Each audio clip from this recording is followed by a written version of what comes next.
We are back on the road to City Hall, where it's time for the political rundown. That's when two very opinionated people talk about 8 topics in the world of politics, with just 1 minute for each subject. Here, as always, our NY1 political commentator, Gerson Barrero. Buenas noches, New York. It's the new New York. We're going to be talking about it, right? And from 970 AM, The Answer, Curtis Sliwa. Hasn't been a demand for a fight since Pacquiao Mayweather. Trump, Cuomo, Trump, take him on. Take on Andrew Evil Eyes Cuomo, Trump. You can do it. Let's get to it. Mayor-elect Bill de Blasio today finally revealed the first few names of who's going to constitute his cabinet, with Anthony Shorist being named as first deputy mayor, Emma Wolf as director of intergovernmental affairs, and Dominic Williams as chief of staff to first deputy mayor Shorist. The headline is First Picks. Curtis. I couldn't be more hopelessly unimpressed. I mean, who are these people of no consequence, right? Wonks! You know, there's no emotion in this administration so far. There's got to be somebody who emotes, who can relate to people in the streets. These are all think tank wonks who sit around, they read the New York Times on Sunday, and they debate the letters to the editor. Oh, please. Oofa. Come on, de Blasio. You can do better than that. Well, first of all, I think that this is the way to go. You pick the people that are actually going to be running your administration. Bill de Blasio, and by the way, the whole media, all of us were thinking, oh, it's the police commissioner, it's Bratton, or whoever it is. He did the right thing. First deputy mayor in charge of operations, Tony Shorist, couldn't have been a finer pick. This is a fine gentleman, an experienced gentleman, who actually, this will play well with the editorial pages. They'll have to zip it. Also with the establishment, the financial people say, oh, this guy runs things. So here we have brother Bill de Blasio not acting like brother in the White House who actually can't administer stuff. He admits he can't administer. He has someone who's going to administer. He'll do the public policy. So it's for the old gray lady, the New York Times. She said it all. No. Smart pick. Okay, speaking of advisors, it has become abundantly clear that Mayor-elect de Blasio's wife, Shirlane McCray, is his most important advisor, helping him make all his appointments so far as mayor-elect. Whether she ends up having a formal title in City Hall or not, she's here to stay. The headline is All in the Family. Gerson. Okay, the first thing is, you're not going to start with this wig thing. Curtis, don't go there. I tolerated it with Christine Quinn. Come on now, man. What are you doing? Listen, I think that it's obvious. You know, the media's trying. I read the piece in the New York Times trying to define what she's going to be, what role, what title. She doesn't need it. This is the first family with the first lady who has hands-on in the matters and the concerns of real New Yorkers. I mean, from Brooklyn, she's bringing all that knowledge. I hope they stay in Brooklyn. There's no need, no portfolio, no title. Just do your thing, Shirlane. We're counting on you. Harold, I'm the co-mayor. Did you read the New York Times today, the Daily News? It's me and Bill. We share. I vet every candidate. I go through every resume. I wrote Dinkins speeches. I wrote Billy Thompson speeches. I wrote Carl McCall speeches. I wrote that crooked Citibank speeches. And I wrote every speech that de Blasio ever gave. Come on. I am the co-mayor. You got 2 for 1, and you got an SWA sister with attitude here.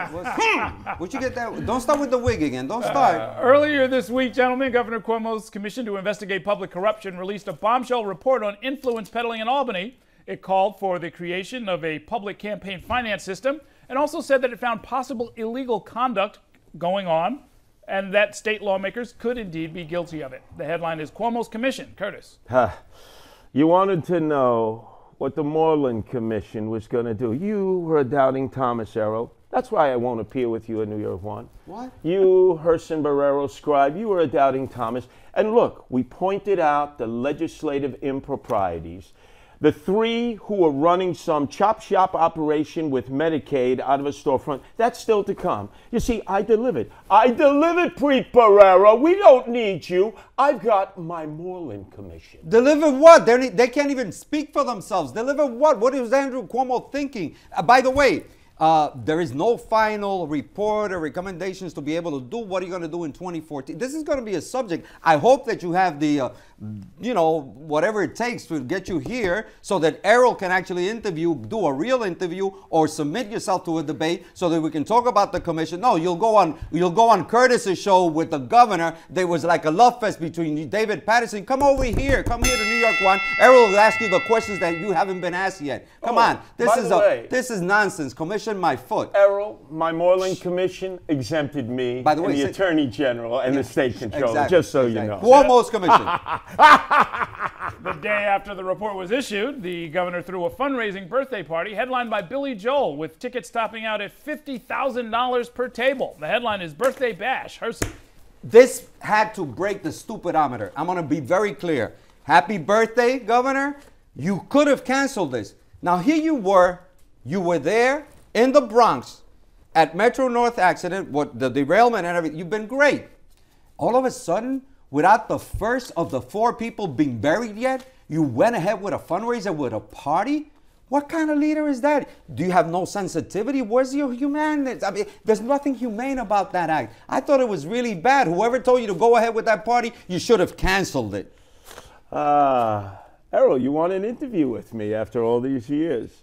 How come Time Warner didn't put down $50,000 for a table in tribute to me? Wine me, dine me, pocket line me. Remember, Moreland Commission rules don't apply to me. By the way, John Gotti Sr. had his house singer, Jay Black. I've got my house singer, Billy Joel, at my beck and call. It's all about cash money rules the world. Separate rules for me. Do as I say, not as I do.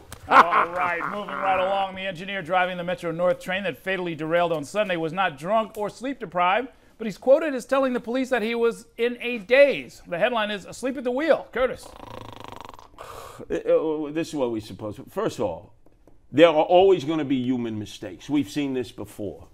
But who's the director of the Metro North Railroad, Pearl Mutt, a real mutt, who never seems to be forced to take responsibility? 3 train crashes. Remember, the overhead power line went out for a few days. No one is held responsible at Metro North. What about a suit? What about a marker, Cuomo? What about someone of substance also having to pay the price? Yappity, yappity, yappity, yap. Listen, I've seen you, Curtis Lee, we used to do a program. I've seen you fall asleep on the mic. It can happen to anybody. I've seen people in newsrooms fall asleep. So before we judge this, let me just hit Andrew Cuomo again. Andrew, you had an incident with the mother of your 3 daughters behind a car in a wheel. And, don't talk about what happened until the investigation goes on.